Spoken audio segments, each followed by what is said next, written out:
Okay, hey everybody, this is El Super Beardo once again, and today we're going to be playing a little bit of Sid Meier's Civilization 5. Now, I don't know about you, but for me, I really like this game, and I've been a fan of all the Civ games, really. I'm a bit of a history buff, you see, so I've always found history to be interesting, and that makes this game all the more fun. Now, it's not the latest iteration, Civ5. It's not a perfect game by any means. Obviously, there are a few things that I don't feel like work very well, and there are a few things missing.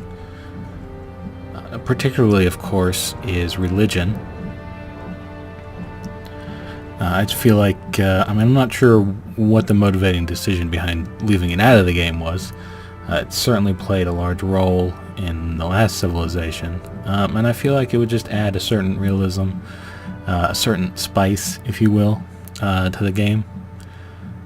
So hopefully they'll come out with that at some point, because I really feel like that's lacking. I think it would play a big role in diplomacy, which is probably one of the weakest points of this game. It just seems like diplomacy is limited in terms of what affects it and what doesn't. A civilization won't like you because you settled land that they want to settle, or maybe because you're at war with a city-state they like. But mainly it's just because you don't do what they ask you to do. And if you do that enough, and they see an opportunity, generally they're going to attack you, or at least dislike you, even if they at once liked you and you've never really done anything to provoke them. And I feel like religion would add another element to that system, and it would also help with the city-state diplomacy, which in the vanilla version of this game is just money. I mean, that's essentially all it is. Yeah, you can do some missions for them as well, which helps, but it's hard to craft a strategy just based on missions when you only can use money as a resource to buy them off, and it makes the diplomatic victory option awfully easy for the AI to accomplish if you leave one of them alone long enough, and that's a route that they've chosen to pursue, because you can't afford to keep up all of the city-state relations without a very strong economy and probably a relatively small military. So I'm sure they felt like that was a balance issue, I guess. So you can have a really large military, but you can't be good diplomatically, and that makes sense in a way. But perhaps if you could change the game, perhaps the size of your military would affect how much money you actually needed to spend on diplomacy. Because obviously, if you have a large military, you're going to be kind of persuasive, and you don't necessarily need as much money to persuade someone to be on your side. And religion as well could play a role in that. Obviously, if a city-state is the same religion as you, then chances are they're more likely to listen to you. They're more likely to think that you're going to protect them, that you're going to be on their side. Sad fact of history, but a fact it is. So I think that would help the diplomacy model in this game, because as it is, it's pretty lame. But anyway, I still think it's a fun game. It's a great game. I've probably played over 200 hours of it. Part of that is because I generally play on Marathon, or at least that's how I started to play on Marathon, because I liked the slow pace. It felt more historical. Felt like you spent a lot of time in each historical era. So you really got the almost story-building sense of it, and that you really learned about your civilization. You watched it grow. It felt more realistic historically. But I'm not going to do that for any of these playthroughs because they do take forever, and chances are I wouldn't finish it. So we'll probably just go standard length. In fact, we might as well start setting up the game while we're talking about it. So I'm just going to pick a random leader. That'll be challenging. We're going to play on King.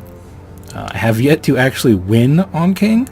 Part of that is because for a while I was playing with certain mods installed, and it doesn't give you the achievement if you're playing with a mod, which is fine. So I guess I should say I haven't beaten it on King with the vanilla version. But you know, I've got a game going right now that's well advanced, where it's looking pretty good. So hopefully I'll do okay. Of course, a lot of that is going to depend on the conditions, and we'll see how that goes. We're going to do a random map type. I only hope that it's not archipelago, because those can be sort of boring and somewhat more difficult as well, depending on the civilization. Now I'd like to go large, and I think I am going to go large. My only concern is with recording, how is this going to affect the frame rate later on in the game? I think that's a legitimate concern, but you know, if we get that far, we'll just have to deal with it. Sorry, there's some kind of noise outside. It's very loud and disturbing. But anyway, so this is how we're going to do it. Let's start her up and see who we get. Now, one warning, I've noticed that the frame rate drops significantly when you first start a game, or when I first start a game. So it may be a little rough here for a moment, but if it's too bad, I'll just cut it out of the video. And you want to deal with it. So, onward. Oh, we're the Germans. Hail, mighty oh, Bismarck, gosh. first Chancellor of Germany and her empire. Germany is an upstart nation.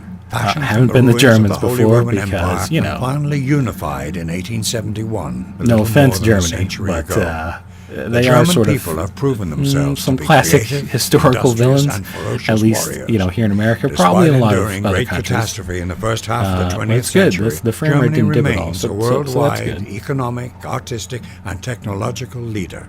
Great Prince of Bismarck, the German people look to you to lead them to greater days of glory.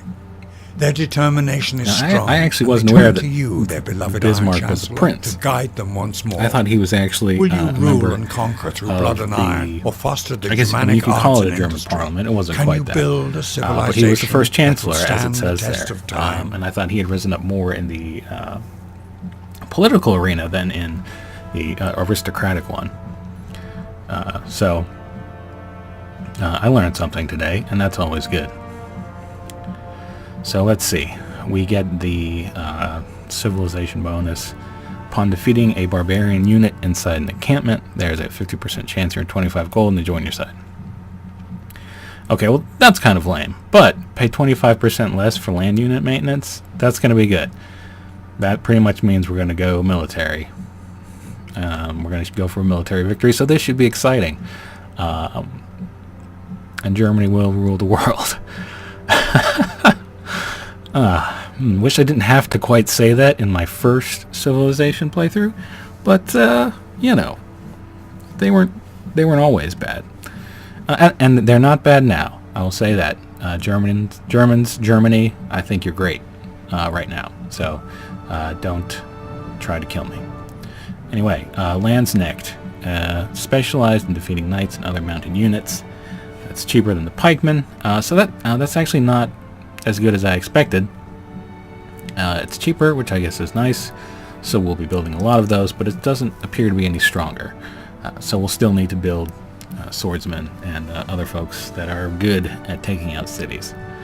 Now Panzer, fast and powerful industrial air unit, requires oil, receives a penalty when attacking cities and on defense, incredibly effective in open ground. One additional movement compared to the tank. So it's not any stronger either. It just moves more. So again, that's not super great, but it'll probably come in handy, and I'm sure we will build lots of those, assuming we survive that long. but the main thing is to pay 25% less for land unit maintenance. That's going to come in handy significantly. So we'll start our journey up here.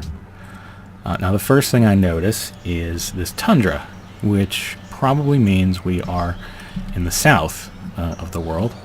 And then the second thing I notice is the 2 happiness resources that we start with. And then we have a second incense here, which means we'll be able to trade it for another happiness resource. So right away, that is 12 happiness that we pretty much have in the bank, and that's going to be great. And of course, the fish and the stone and the deer will all help as well. So,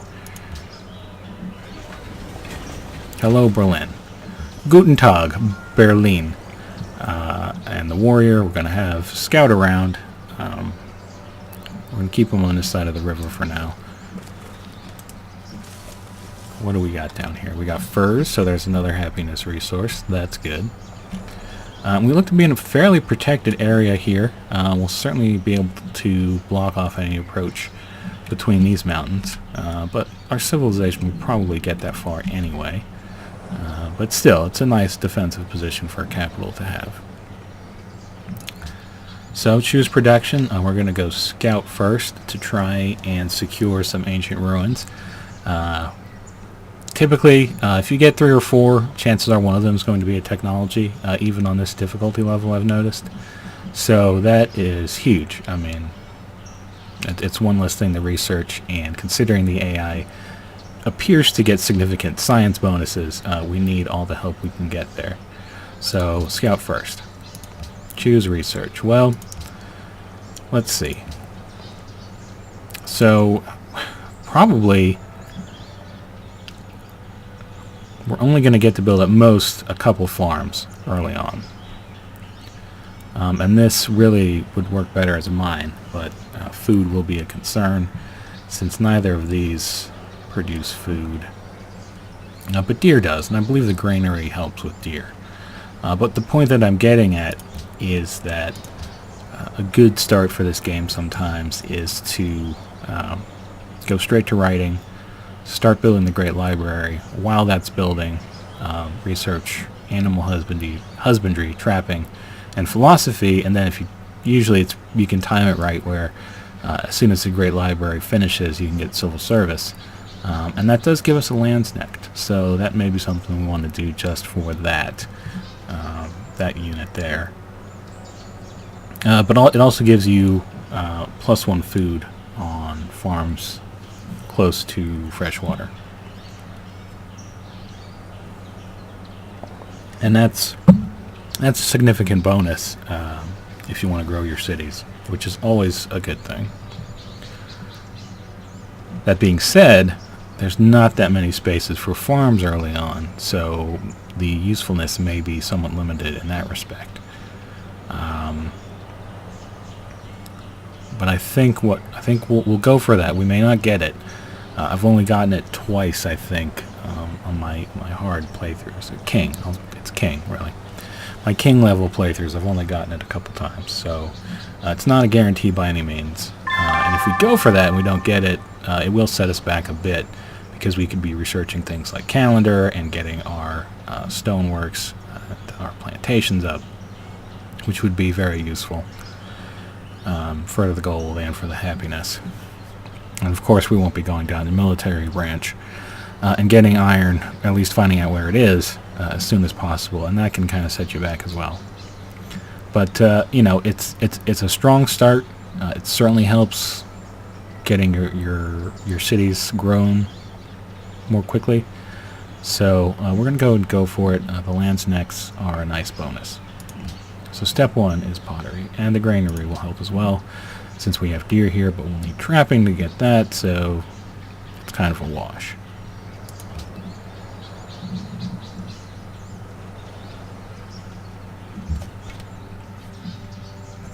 Alright, get to go again. Let's go on the hill. Not much to see there.